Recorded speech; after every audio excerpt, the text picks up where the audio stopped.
I'd like to call to order the Fishers Board of Zoning Appeals meeting for August 25th. I'd ask you to please rise as we state our Pledge of Allegiance. I pledge allegiance to the flag of the United States of America and to the republic for which it stands, one nation, under God, indivisible, with liberty and justice for all. Secretary, could you please call the roll? Yes. Mr. Grinsley. Here. Mr. Stevenson. Here. Mr. Fain. Here. Mr. Ferrucci. Here. Thank you. We have a quorum for tonight's business.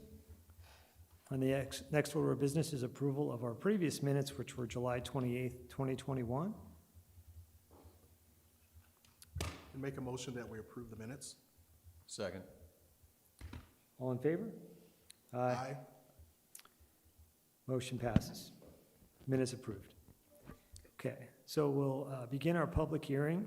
First case on the docket is VA 21-26, Twigs and Tea Outdoor Dining. This is consideration of a development standards variance from figures 1.3 supplemental regulations outdoor dining of the Nickel Plate District Code to allow for outdoor dining for a boutique retail and tea room. The petitioner is Joe Nixon Properties, LLC, on behalf of Twigs and Tea. Would the petitioner please approach the podium and state their name and address? Hello, my name is Joe Nixon. My address is 7611 St. George Boulevard. Great. Go ahead, sir, with your petition.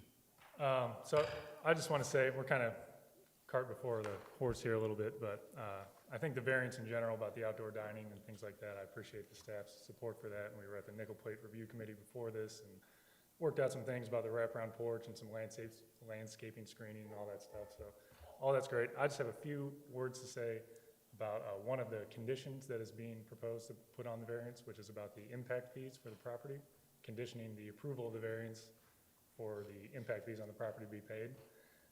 So there is a bit of a disagreement between myself and the city about the impact fees for the property. And that can all get worked out how it's supposed to get worked out. I would just respectfully request that you bifurcate the issue of the impact fees from Twigs and Tea's variance because it really doesn't have anything to do with them. And the variance they're requesting is not tied to the property. It's not going to live past their business. It's only for their business temporarily. So I would just like them to be able to get their outdoor dining. There's a lot of good fall weather coming up. Get their seats out there, get going. And then the issue between myself and the city about the impact fees will get sorted out the way it's supposed to get sorted out legally. I was talking to Randy in the lobby. He said that the city would file a declaratory judgment, and then I would have a chance to respond, and then a court would rule whether I owe them, and if I owe them, I'll pay them. It's no problem. I just think they're completely invalid under Indiana law, so that's why I haven't paid them. If they are valid, I'm happy to pay them. No problem. I would just like that process to move forward on one side and let Twigs and Tea get their tables outside and get going with their business. Thank you. If you have any questions about that, I'll stay up here. Okay. Anything else, sir? Is that all you have? Okay. That's all I got. Thank you. Great. At this time, I'm going to ask the public, open the public hearing. Anyone here to remonstrate or offer any support for the variance VA 21-26? Seeing no public stepping to the podium, I'm going to close the public hearing. I'll ask the staff to present, please.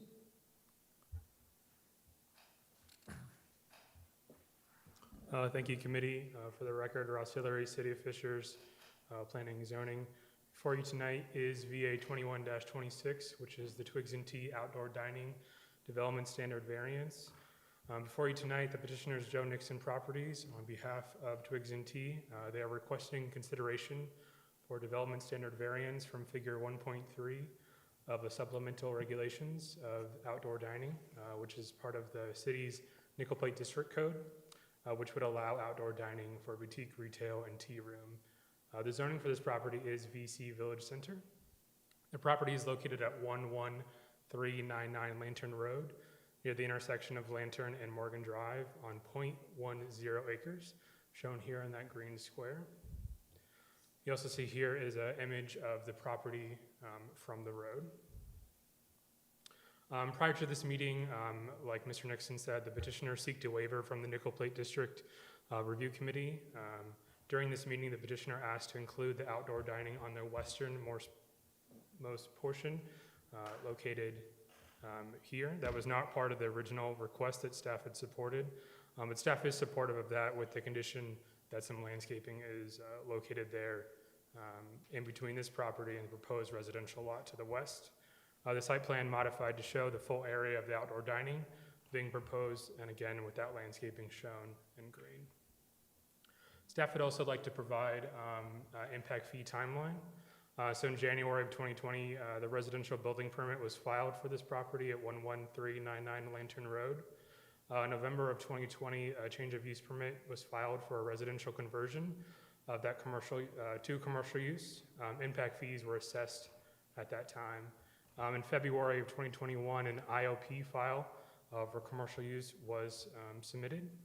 In April of 2021, the impact fee appeal was done by the property owner. The city's impact fee review board, during its April 20th, 2021 meeting, upheld the staff's determination of impact fee assessment. And in May of 2021, staff provided the property owner with a 3-year impact fee payment plan to the property owner. So with that, staff does recommend the condition that impact fees are paid in full, or that the property owner agrees to and signs a 3-year impact fee agreement, which allows them to take their impact fees and allows them to pay them over a 3-year span. We would like to see that done within the next 7 business days. So with that, staff recommends approval of the requested variance with the following conditions. That the variance is tied to the existing user, Twigs and Tea, and would expire if they no longer occupy the space. That the waiver requested through the Nickel Plate Review Committee to include the additional outdoor dining along the western portion of the wraparound porch with the condition of landscaping to be included. And that the applicant pay all associated fees of the project, including the impact fees, to the city prior to final approval of the variance. Staff is happy to answer any additional questions. Members of the board, questions? Ross, I guess I have a question. You answered one question I was going to ask, and that was relating to whether or not this has already gone to the impact review board, but from your timeline, you've answered that question for me. Can you talk about what the petitioner talked about as relates to declaratory judgment, or maybe that could be a question for Rodney? Regarding, he referenced declaratory judgment, and he said he would perhaps pay it after that. Can you share with us that process? Yeah, so typically when you have fees assessed on a property, you have 2 options basically. One is to just attach the fees as a lien to the property. So the property evidently never gets sold until when it gets sold, the fees get paid at that time or whatever. It's a cloud on title. And so rather than invite a cloud title action from the owner of the property, typically what the city would do is file a lawsuit in county court for a declaratory judgment, having a court declare that the fees are owed after presentation of evidence. And then once that judgment is received by the court, then you have the lien on the property itself. And so there is that process that is available. Thank you.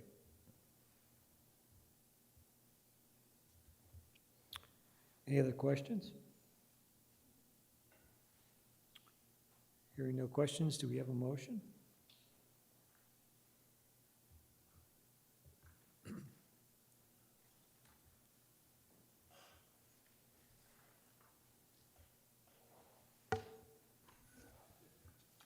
I'll make a motion to approve VA 2126 with staff recommendations. And I would say, Mr. President, I guess with clarification, well, is that including also the? Everything that's all on of the it, staff okay. recommendations section. Both bullet points, okay. So that, for point of friendly amendment, that would be the variance is tied to the existing user, Twigs and Tea, and would expire if they no longer occupy the space. And the applicant must pay all associated fees of the project, including impact fees to the city, prior to final approval of the variance. I would second that motion. Staff, there was some discussion about landscaping. Is there a voluntary, or as a condition of the approval, are we including landscaping? So that was part of that waiver process that we took through with Nickel Plate Review Committee. I would anticipate them working with staff on clarifying that, and we'd be comfortable with supporting that. Okay. So, Secretary, just so we're clear, there's a motion on the floor, and it includes 2 bullet points. 1, variances tied to the existing user would expire if no longer occupy the space. And 2, applicant must pay associated fees of the project, including impact fees, to the city prior to final approval of the variance. So that's the motion pending. We have a motion. Do we have a second? Second. Secretary, could you call the roll? Mr. Grinsley, Yes. Mr. Stevenson, Yes. Mr. Fain, Yes. Mr. Ferrucci. Yes, motion passes. Okay, our next order of business is case VA 21-27, 11210 Fall Creek Road. This is a consideration of a development standard variance from Article 6.2, Accessory Structure Standards of the City of Fishers Unified Development Ordinance for the placement of an accessory structure. The petitioner is Chris Schulhoff, the property owner. Mr. Schulhoff? Thank you. So I want to give a little background after reading the staff recommendations, just to put things in context for the board. Yeah, kind of works. So in 2014, I had 3 different projects going. One was this one, and this is all in the summer, in roughly August of 2014. The city, or back then I believe, I can't remember when the city became, or a town became a city, but back in 2014, this is my property on 116th Street. And as you'll see at the bottom, there's a large tree in the front yard that I was asked to pull down. And we had to quickly build that back structure to support housing making this structure the temporary fire station for this city town. So I cooperated and was working hand in hand with the building department almost daily, because I had this project going on along with adding on to my commercial building. And I'm trying to provide this as context for what I'm about to present. So I worked with the city, town, and allowed them to utilize this structure as a temporary fire station while they rebuilt and did work to the fire station at 116th and Brook School.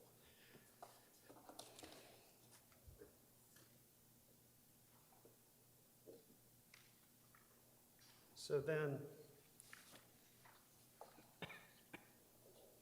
try and do this again. So then you'll see, this is the building that is next door to the subject building we're going to be talking about. And you'll see in the bottom photo, there's a storage building here, and the building addition, which is completed here in 2015. And my point is that this small building was built at the time this addition was done, and I can tell you that there were 3 different inspections done, foundation, structural, et cetera, before giving the final occupancy. And at the time, and I am at a loss as far as the individual that I worked with, he retired from Fishers and went to Economy Plumbing. I thought his name was Ray, but I can't remember his name. But at that time, he told me I did not need a building permit because it was an accessory structure to the building, just used for storage. So at that time, I didn't obtain a building permit, and he was well aware of it, as obviously I did a lot of work to the property. So again, I'm trying to provide this as context. So, and this is a picture of the building that was built. It's built 10 feet off the back property line. It's 9 foot, 9 inches. I went out and measured it tonight based on a conversation with one of the staff. So thinking that I didn't have to get a building permit for accessory structure, and I actually had emailed Fishers There is an email going back and forth before I even started this, asking some questions about the size limitation of accessory structure. I constructed or started the construction of this building until we were stopped. But as you can see, it's mostly done. It's got hardy plank siding. I will, if I'm able to obtain the variance, I will paint it to aesthetically match the color scheme of the retail building. The building, both buildings, both storage buildings are built with a 4x4 going into the ground 3 feet at the back of the building. So the only things holding these structures could be moved. It would just be taking a chainsaw and cutting off the 4x4, and then the buildings could be moved to be in compliance. I tried to build the building so that it would not impact the parking, because as you can see, it covers part of a sidewalk area, if you will, and part of it was half of a parking spot. So the objective of this is to try and keep, I just don't have enough storage, and it was to try and, have a place for lawn equipment, snow plow, that type of thing for both buildings. So what I'm seeking is a variance to allow, the building is built 5 feet off the rear property line, 6 feet to the east of the property line, which I own the adjacent, I own the 2 parcels, so I own the adjacent building, so it's not impacting, my building next door. And then it's 8.5 feet to the west of the trash area. So if I don't obtain the variance, I can cut the posts and slide the building out into the parking lot. But I think aesthetically, where I've got it, it doesn't, aesthetically, it's at the back of the property, it's at the rear of the property, and doesn't impede on neighbors, my building to the east, and it doesn't impact whether or not it's 5 feet closer to the parking lot. It's not going to impact the neighbors behind, because they're still 5 feet behind it. If a utility, it is across a utility, if they ever need access, I can certainly move the building if they would need it, but I'd prefer to leave it in the space where it is, so it's out of the way, and it is at the back of the parking lot.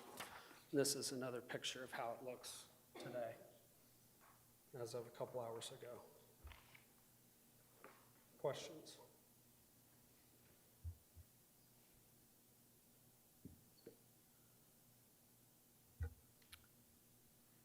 Sir, I'm going to open the public hearing at this point. We may call you back for questions. Okay? Thank you. Thank you.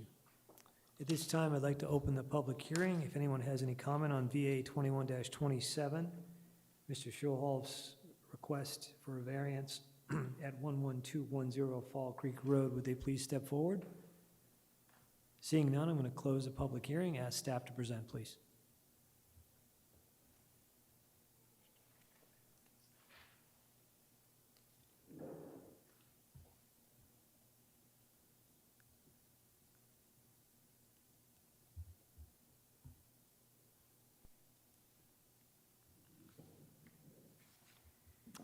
For the record, Andrew McGee, I'm a planner 1 with the City of Fishers.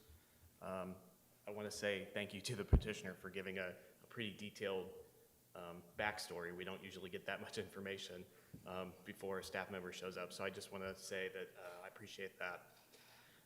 Again, this is VA 2127. This is at 11210 Fall Creek Road, just a general location for people that might be unfamiliar.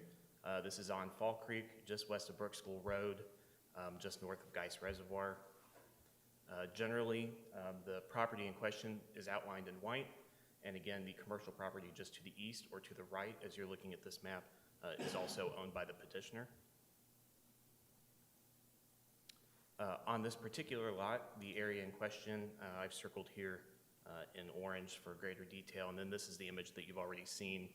The structure is largely finished. It was largely finished by the time that The city was made aware that it was being constructed without a permit.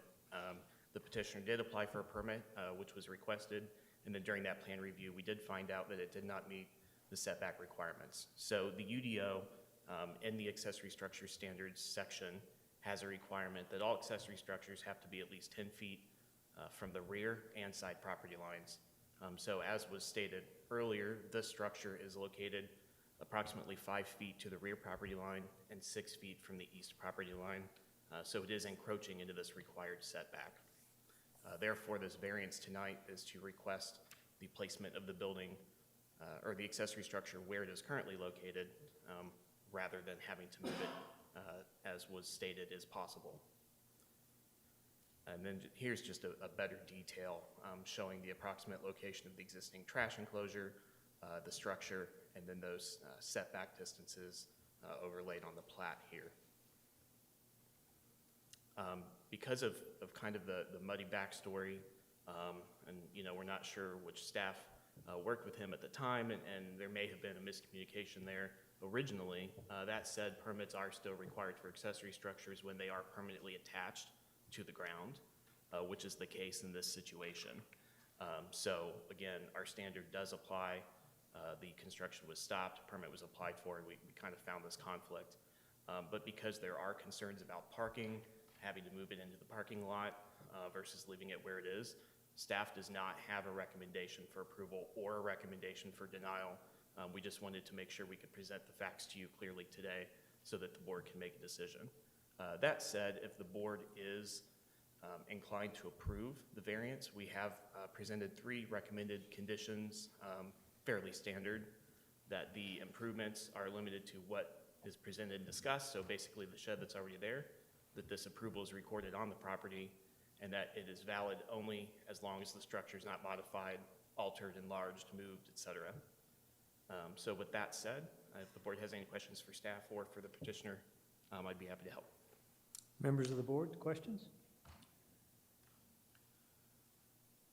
I guess, Andrew, for clarification, in your report, you were saying, notwithstanding our determination on the Yes. variance request, And thank you for bringing that the up. permit will still have to be pursued, correct? So for the property to the east, yes, you can see that other shed. So we had a discussion earlier today and did communicate that a permit will be sought for that. And in that kind of investigation, we will make sure that it does comply with those setbacks. And it sounds like a measurement today shows that it is fairly close. So we'll just confirm that. So we will require a permit for that one to be obtained retroactively because it is in violation of the standard. It is a building that was erected without a permit.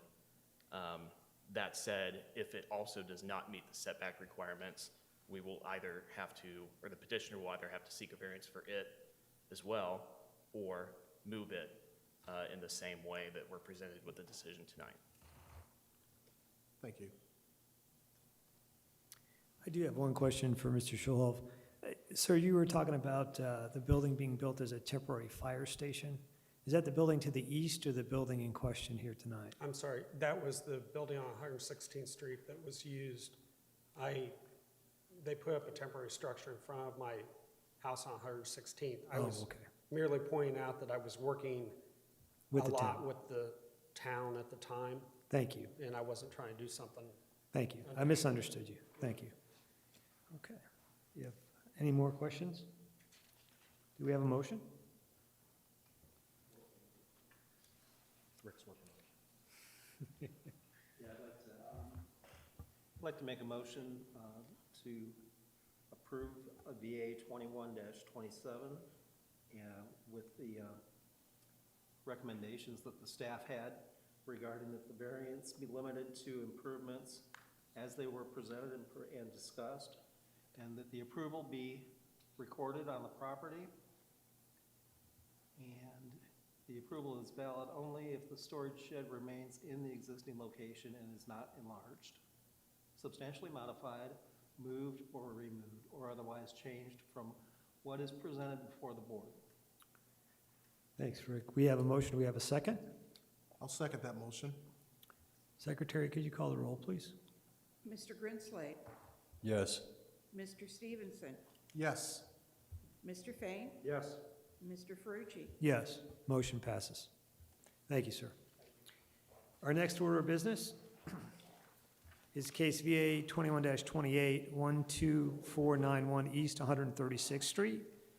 This is consideration of a development standard variance from Article 6.2, accessory structured standards of the City of Fishers Unified Development Ordinance for the placement of a commercial accessory structure. The petitioner is Steppenworth and Associates on behalf of the property owner, I-Town Ministries, Inc. Sir, could you state your name and address, please? Yeah, my name is Gordon Kreitz with Steppenworth and Associates at 7965 East 106th Street, and I'm here on behalf of I-Town Ministries. With me is Kyle Shadon. He's the director, or the facilities director at I-Town, and Seth Hartzell, who is with Gillette Contractors. Currently, I-Town is that need to be turned on? I'm sorry. We're currently rehabilitating an existing barn that's on there into a youth facility. And yeah, this way is north there. So the existing barn is being rehabbed into a youth facility. And the surrounding area with playgrounds, seating areas. And with this facility, we're going to need another trash dumpster. And given the area, here's the northeast corner of the facility. This planned to be a gathering area. It's right in front of the main entrance to I-Town, so putting a trash enclosure there would be somewhat of an eyesore, difficult for a trash truck to get in and out. Southwest corner of the facility, we're looking at having a patio area, a nice gathering area. So given the elevation of Brook School Road and the existing vegetation along Brook School Road, we felt as though this corner right here, adjacent to the cell tower, would be the best location for the trash dumpster. And the variance that we're requesting is the trash dumpster will obviously be closer to the right-of-way than the facility. In the packet, there's some other illustrations kind of showing some pictures of the area. The proposed dumpster or enclosure will look exactly like the one that is on the southwest side of the building. Same material, same size. So with that, that's kind of just a brief overview of the reasoning for our placement and obviously the reasoning for the variance. So we agree with any and all conditions that staff has put on us, and we just seek your approval. Thank you, sir. This time, I'm going to open the public hearing. If anyone is here to speak as to case VA 21-28, the request of I-Town Ministries, as presented here, please step forward and state your name. Seeing none, I'll close the public hearing. Ask staff to present, please.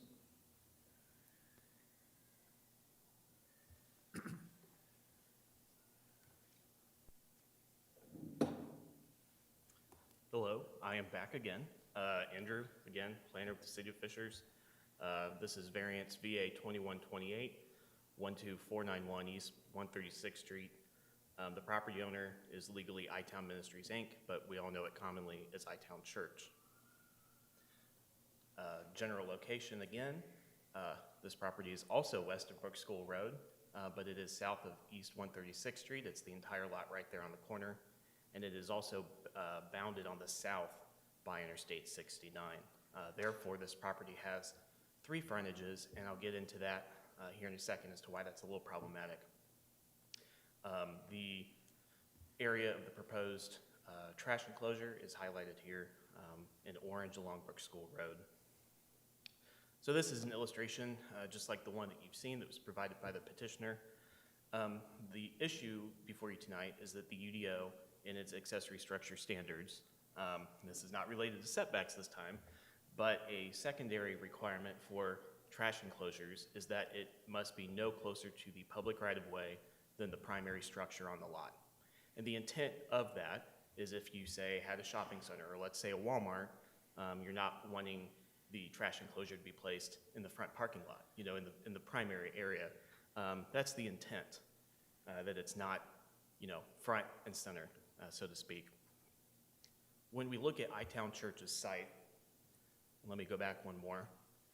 This entire property has multiple buildings, but only one of them is the primary structure. The primary structure is the main I-Town Church building.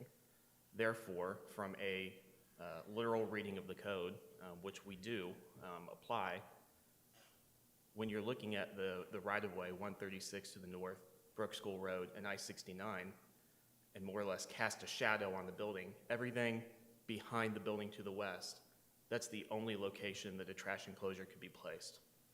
Anywhere closer to 69, anywhere closer to Brook School Road, and anywhere closer to 136 is closer to the right-of-way than the primary structure, and they could not put a trash enclosure there. They already have one on the west side of the building for the church. Under construction right now is the barn that was left over from the previous use of the property. That is a secondary structure on this property, and they would like a trash enclosure for it. But as stated earlier, there is actually no possible location anywhere around this building, and that's actually, I'm sorry, kind of a further elaboration on what was stated earlier. From, again, reading the code with the primary structure, it couldn't go to the west, north, south, or east side of the structure. So that kind of creates a practical difficulty in the use of this property and the use of that structure. Without a trash enclosure, they would have to walk from that building south, west, around to the back side of the building, and then all the way back. So the petitioner isn't really happy with that option, so they're here with the variance tonight. Here's an illustration showing what's really an elevation, showing the location of the trash enclosure, proposed location to the right-of-way. So the trash enclosure is approximately 34 feet from the property line itself, but when actually looking at the pavement of Brook School Road, it's about 73 feet from the edge of pavement. Additionally, there's a 13.5-foot elevation difference from the ground where the structure is located to the ground where the road is located. There's also existing vegetation, trees, and shrubs in the way that help to shield the view. The image on there is of the existing enclosure, and as the petitioner stated, the new one would be of a identical construction and appearance to this one. And just a little further detail, it's a little harder to see this, but they have drawn a line to where the existing trash enclosure is located and then circled the area where the proposed one is located. And you can see the significant travel distance between those two locations. Because of the way the code is written and it presenting a practical difficulty for the petitioner, staff does support approval of this variance because they're kind of in a specific and unusual situation. With an approval, we do recommend our standard conditions that it's limited to the improvements as discussed and presented, recorded on the property, and it's valid only as long as the structure is not modified or relocated. If you have any other questions, I'd be happy to answer them, and the petitioner is here again as well. Thank you, Andrew. Members of the board, any questions? Seeing no questions, do we have a motion?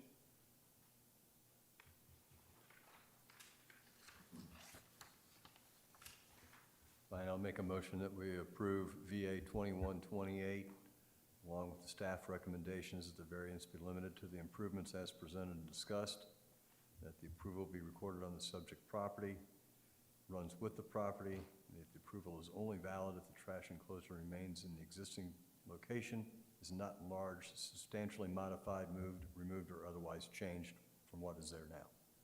Presented. We have a motion. Do we have a second? Second. Secretary, could you call the roll, please? Yes, Mr. Grinslade. Yes. Mr. Stevenson. Yes. Mr. Fain. Yes. Mr. Ferrucci. Yes. Motion passes. Thank you, sir. Our next order of business is case VA 21-29, Showing Rock Pool and Patio. Nick Cull with Family Leisure is requesting approval of a development standard variance from UDO section 3.2.3B-5A, impervious area of lot, to allow for an increase in the maximum impervious surface coverage, thus permitting the construction of a new pool and subsequent site improvements. The subject property is located at 12170 Bridgewater Road, Fishers, 46265, south of Fall Creek and Brook School Roads. The project manager is Nick Cal with Family Leisure. Are you Mr. Cal? Yes, I am. Thank you, sir.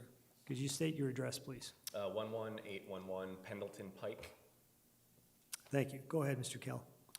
Basically, just as he said, we are requesting to have a variance to increase the maximum impervious lot coverage on the lot. What do I have to do here?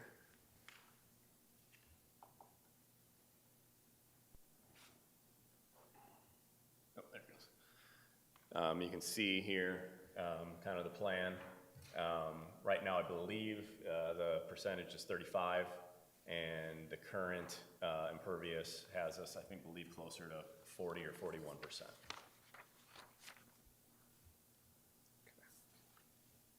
Is that all you have, sir? Yeah, I mean, it's pretty straightforward. Great. At this time, I would like to open the public hearing. If anyone is here to speak into VA 21-29, Mr. Kell's petition to increase the maximum impervious surface, please step forward and state your name for the record.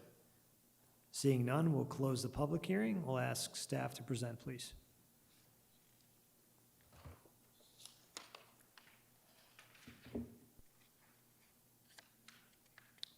Good evening. My name is Ross Hillary, City of Fishers, presenting this on behalf of Jonah Butler, who is listed as the project manager on this project. Before you tonight is VA 21-29, which is the Stone Rock Pool and Patio. They are seeking a development standard variance. As you said, Nikhil with Family Leisure is the petitioner. Current zoning for this property is R2 residential. We are seeking a variance from the UDO Article 3.2, Section 3.2.3 R2 residential district standards, which is for the impervious area of the lot. The maximum impervious area allowed for this lot per the UDO is 35%, and tonight we are seeking a variance for a maximum impervious surface of 43%. Here is the property in question. This location is at 12170 Bridgewater Road, highlighted there in the red. And shown here is the parcel with the proposed improvements. You'll see there the house footprint, the driveway, and the pool improvements in the rear of the property. Staff does recommend approval of this variance as presented and discussed, as well with the condition that the petitioner records the approval letter on the property. Staff is happy to answer any additional questions. Any questions for staff or the petitioner? Seeing no questions, do we have a motion, please? Yes, I recommend that we approve petition VA-21-29 as presented, and that the approval is recorded on the property with the county. Second. Secretary, could you call the roll, please? Mr. Grinslade, Yes. Mr. Stevenson, Yes. Mr. Fain, Yes. and Mr. Ferrucci. Yes, motion passes. Thank you. Next up, which I think most people are here for, is case number VA 21-30, consideration of a use variance from sections 5.1.5, permitted use table of the City of Fishers UDO for the husbandry of chickens on a lot zoned R3. Our petitioner is Mark Sadowski. Am I saying that correctly? Yes, I'm Amanda Sadowski, Mark Sadowski's daughter-in-law, and I'll be speaking on his behalf. Okay. Well, go ahead if you just state your name and address for the record, please. Awesome. My name is Amanda Sadowski, and I'm with 7778 Kylan Court. Okay. Go ahead with your petition, ma'am. Awesome. Well, thank you all so much for your time. As you have seen, we do have a lot of people here, but I'll state once again that I am Mark and Kyle's daughter-in-law and have been part of the family for over 10 years, and why I'm speaking on their behalf to save our chickens. So first and foremost, when we were thinking about this variance, we wanted to think about the City of Fishers, and one of the first things we thought was, what is the vision and community guidelines that we have for the Fishers community? And directly from the website, the vision that Fishers has is we live by the tenets of our vision: smart, vibrant, and entrepreneurial. And with that being said, with an extreme focus on community, so much so that you guys encourage people to share their time and talents with the city, and the top 3 articles focus around sustainability and ways that kids can give back to the community.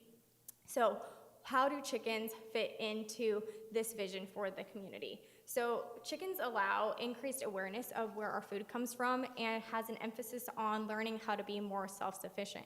And lastly, it allows individuals to do their part in reducing environmental impacts, such as reducing fossil fuels of traveling from and to the grocery store, composting, participating in regenerative gardening, and having alternative to chemical fertilizers.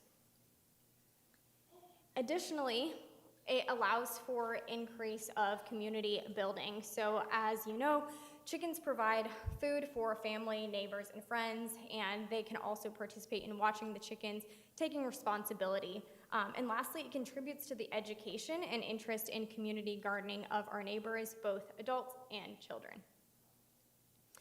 So I didn't know that they were going to be here, but they are here. These are the Albertsons. They live in Kylan Court, and they wanted to share a testimonial of how these backyard chickens have positively impacted their family. And I'll read a direct quote from them. It says, "Our family has so enjoyed the Sadowski's chickens. We have had the opportunity to share third helpings through food scraps, and our girls enjoy feeding it to the chickens. It also allows them to see firsthand a little glimpse into the food-to-table experience by watching them lay eggs and eat the rewards of those labors. On several occasions, our girls have assisted with caring for the chickens, and it is fun to see them accept responsibility for caring for these animals.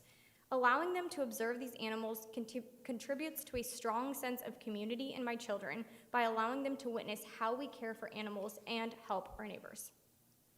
So as you can see, this has an extremely positive impact on the sustainability and community of Kylan Court and the neighborhood at large. Now, with that being said, I know that the reason that this is a rule is because there are concerns for backyard chickens, and if you do a quick Google search, those concerns are disease, noise, odor, pests, and waste management. And luckily, we have a pretty proactively approached family who designed this coop to address all of those issues from the beginning. And that's what I'm here to talk about today. So first and foremost, starting with the specs of the coop. As you can see on the screen, the top left is where the enclosed coop is. This is an insulated and roofed area of the coop. It has a north to south facing vent, which allows for continuous airflow and provides shelter for the chickens to lay their eggs in all conditions, including the height of winter when it's freezing and when it's really hot in the summer. Now, if you look on that top right side, that's the overhead protected run, which allows the chickens to be outside with chicken wire above to protect them from prey, and then the split rail fence on the outside, which they can run around in during the daytime. Now, in addition to that, here are some pictures from the outside, not just an aerial view of the outside of the coop, and also the inside where you can see those vents. In terms of cleanliness, the coop is cleaned 1 to 2 times a week at minimum, and it is protected by a privacy fence. Lastly, they have Mark cleans the excess food that is out there every day before bed to make sure that they are addressing any issues of pests or any flies and things like that. And the additional concern was noise. As you all know, we live in neighborhoods with dogs and cats who make way more noise than chickens do. Chickens, for just a fun fact, they make noise for about 5 minutes a day when they're laying eggs. And as you can see in the previous picture, they lay eggs within the coop, so that noise is kept to a minimum.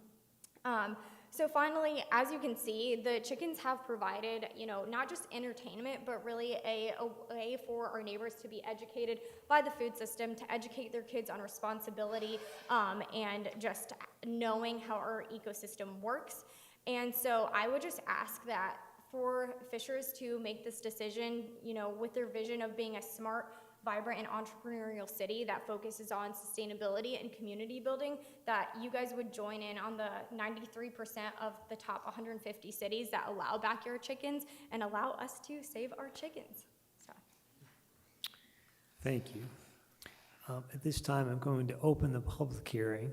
I'd ask that if you're going to present any comments to us, that we keep comments to be new information. So if you have something that's repetitive of the person before you, would you please just briefly reiterate your comment, you're in agreement with that person, and present us with new information to keep the public hearing moving.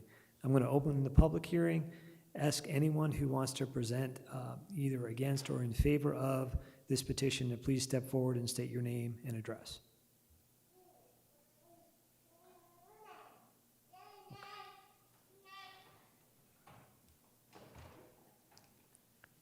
Good evening. Good evening. My name is Jean Albertson, and I live at 7769 Kylan Court, which is directly across the street from the Sadowskis. I will not repeat what my quote was on the screen or state that information, but I will add that my children have taken care of the chickens on numerous occasions as the Sadowskis have been out of town or even on an overnight. And Mr. Sadowski is very, very diligent about sharing with myself and my children regarding cleanliness of that coop, and very specific to what was stated. It is cleaned regularly. There is no smell. He is very particular about not allowing any food to remain out overnight where raccoons could get into it or any type of pests at all. I would also state that, as has already been stated, there is no noise from these chickens other than an occasional crow early in the morning, and he does not have a rooster on the property. Thank you. Ma'am, I have a question for you. How long have you lived across the street from the Sadowskis? We've lived there since 2000, so we've been there for 21 years as of April of this year. And do you know how long the chickens have been there? I think close to 4.5 years. So we've never had any problem in that length of time. Any other questions for this individual? Thank you, ma'am. Sure. Thank you.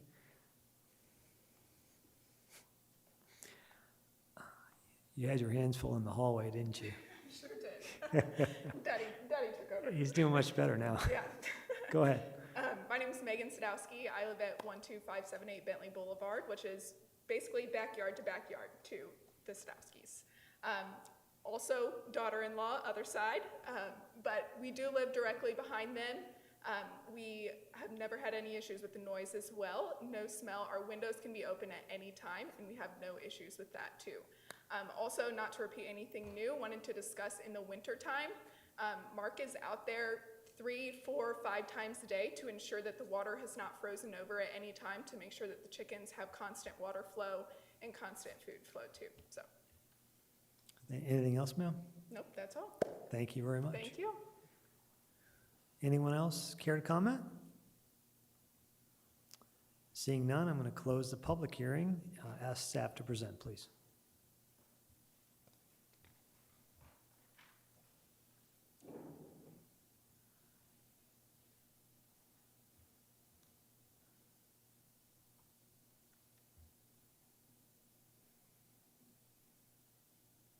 Hello, I am Bree King, Planning and Zoning. So as we've mentioned, Mark Sadowski is our petitioner today. His house lies in an R3 zone district, which does not allow for the use of chicken husbandry at this time. He has raised chickens for 4 years, and this came about as an anonymous complaint was submitted this summer, which led to an inspection and then this application. We are seeking a variance from section 5.1.5, the permitted use table. Agriculture or an urban farm is not a permitted use in an R3 district. Here I have highlighted the location of the chicken coop. To the right of the coop is that privacy fence that we were able to see in the earlier photos.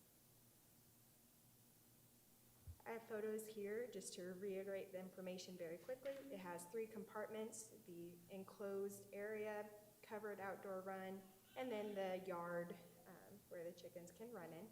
They do not roam in the yard overall outside of their coop and are always in an enclosure of some kind.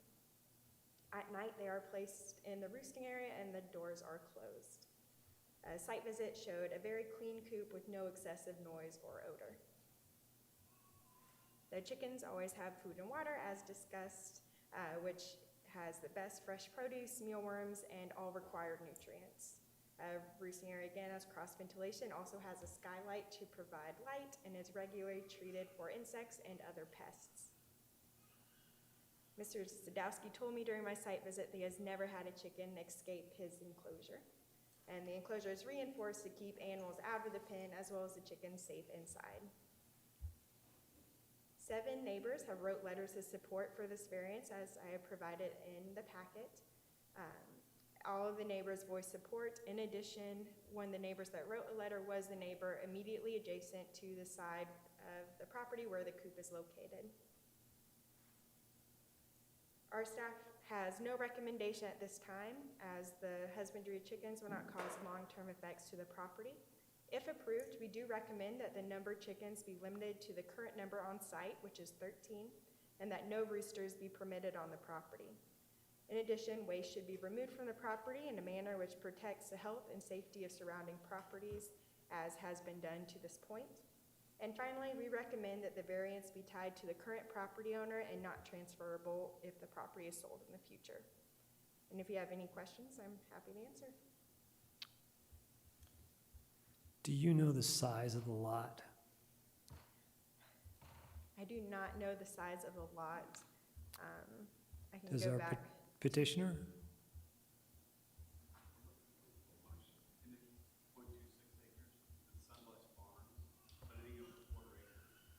So it's a standard subdivision size lot? Thank you. Thank you. Members of the board, do we have questions for the petitioner or for staff, please? Yeah, I guess, a couple questions for the petitioner. Thanks for staff for the presentation. In terms of the recommendation of the staff to limit the number of chickens to being on site at the number 13 and the prohibition of roosters on the property, I just wanted to ask if the petitioner would be agreeable to those conditions. Yes. Yes, I would be fine. I have no intention of getting a rooster in the future. Are you Mr. Sadowski? Would you step to the podium, please? Sounds like you've done a great. That's why Amanda did this, not me. That's okay. That's okay. Go ahead. Go ahead and ask your question. Yeah, same question regarding the prohibition of a rooster and also the limited number of chickens to 13 on the property. Just confirmation that the petitioner would agree to those conditions. Sure, that would be fine. Thank you. Other questions?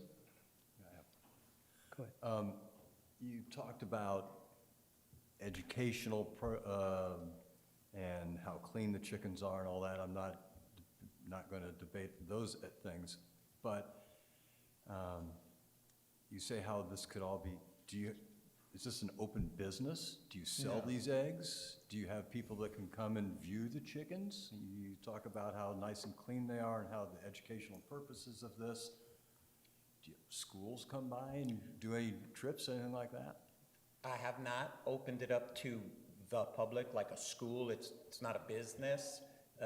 The Albertsons girls have taken care of them. My grandson, our direct neighbor to the right of the coop, their grandkids come over all the time, feed the chickens, stand on the swing set, watch the chickens at any time. So, and we've had many of our family friends, et cetera, come to the house and just becomes an educational opportunity for them also. Thank you. Any other questions for the petitioner or staff? Okay, seeing none, do we have a motion in favor or in denial of the petition? I'll make a motion. I'd like to make a motion, please, in a favorable motion for VA 21-30. And I'd like that to also have the conditions that the number of chickens remains at no more than 13, and that no roosters be permitted on the property, and the waste be removed from the property in a manner that protects the health and safety of the surrounding properties. And lastly, the variance needs to be tied to the current owner. And I would also add that the variance be recorded onto the property. Sure. I'm not sure if that was mentioned. And, yeah, be recorded with the county on the property. Secretary, did you catch that? You got it all? I did. Thank you, thank you. Okay, so we have a motion. Do we have a second? Second. Secretary, call the roll, please. Mr. Grinslade, No. Mr. Stevenson, Yes. Mr. Fain. Yes. Mr. Ferrucci. You know, folks, from time to time, we're called on to make very difficult decisions. And the biggest decision that we have today has to do with, do we set precedent for other neighbors by allowing this? I am very much impressed by everything that you folks have done to make this as clean as possible and to keep the impact minimal. And in light of that, my answer is yes. However, we're going to take each one of these case by case. So the motion does pass. Thank you.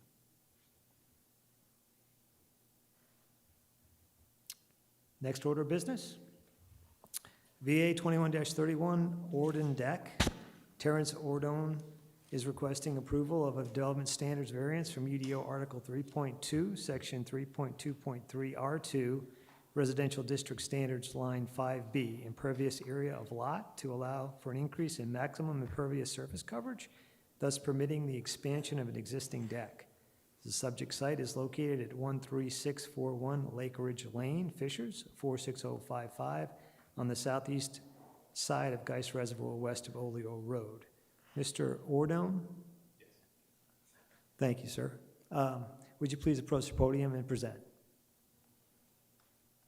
Did I say your name right, sir? It's Ordone. Ordone, thank you. Hi, I'm Terrence Ordone. I live at 13641 Lake Ridge Lane, Fishers, Indiana, 46055. Basically, when we moved in I think it was May of 2011, the builder put just a regular deck on the side of the house, and we just had storage under it. It was basically gravel and mulch that we just had. We have like 2 HVAC units under there. It was just like a basic thing everybody would have. We decided we're going to try to improve our area.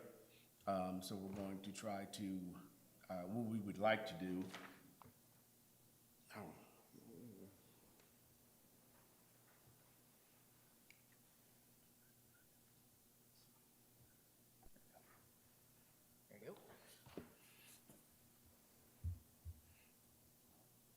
well, it kind of faces this way. So our house would be here. So what we'd like to do is we'd like to request 4 additional feet so we can move our deck 4 feet out to meet that patio that's there.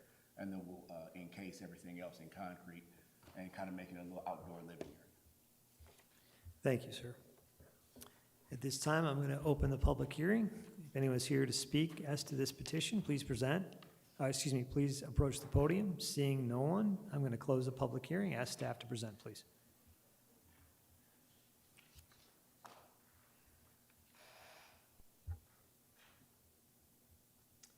Good evening. My name is Tyler Folk, and I'm a Planner 1 with the City of Fishers.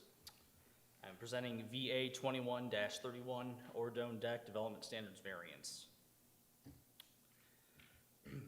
Terrence Ordone is the homeowner. He's the petitioner as well. The current zoning for this lot is R2. Single-family residential is the land use. The property is 0.37 acres in size, and the existing impervious on the lot is 44.5%. However, the maximum impervious for an R2 lot is 35%. This was brought to my attention in July 2021. Sean Homan with Homan Improvement applied for a deck permit in order to replace and expand the previously existing deck. The deck was constructed approximately 10 years ago. The permit underwent zoning review where it was realized that the existing total impervious surface of lot coverage was about 44.5% of the lot. Expanding the deck further would increase the lot coverage to nearly 45%. Again, the property is zoned R2 and thus only permitted a maximum of 35% lot coverage. Therefore, a variance of development standards is being requested to expand the previously existing deck and bring the lot into compliance, and we would like to expand to 45% lot coverage. The project meets all other R2 developmental standards. So the site is located at 13641 Lake Ridge Lane in the Springs of Cambridge subdivision. It abuts Geist Reservoir. can see it there outlined in red. And here is a aerial photo that has the existing impervious outlined in red. So Mr. Ordone's proposed project would make the edge of that deck flush with the side of the house that you can see on the north side there. Currently, there is about 7,108 square feet of impervious surface on the lot. These are proposed improvements that Mr. Ordone also showed. And I have received no public comments as of today. So staff recommends approval to the board with the condition that the variance approval letter is recorded with the property. Staff feels that the project would not negatively impact the surrounding area or be detrimental to the health and safety of others. Approval will bring this lot into compliance. You have any questions? Members of the board, any questions? Great. Do we have a motion? Yes, I'll make a motion to approve petition number VA-21-31 as presented, and that the variance approval is recorded on the property with the county. Second. Thank you. Thanks, Tom. We have a motion and a second. Secretary, could you please call the roll? Mr. Grinslade. Yes. Mr. Stevenson. Yes. Mr. Fain. Yes. Mr. Ferrucci. Yes, motion passes, sir. Thank you. Okay. All right. Do we have any old business? Any new business? No, I just want to formally introduce two new planners with our department that were here tonight. So Tyler Folk is our new planner 1, and then Brianna King, she is our planner 2. So you'll probably be seeing their faces more often at I these didn't tell meetings. him this is my first one, so. Yeah. Welcome to the Board of Zoning Appeals meeting, and Fishers. Any staff communication? Okay. Do we have a motion to adjourn? Second. All in favor? Aye. Meeting adjourned. Goats or not?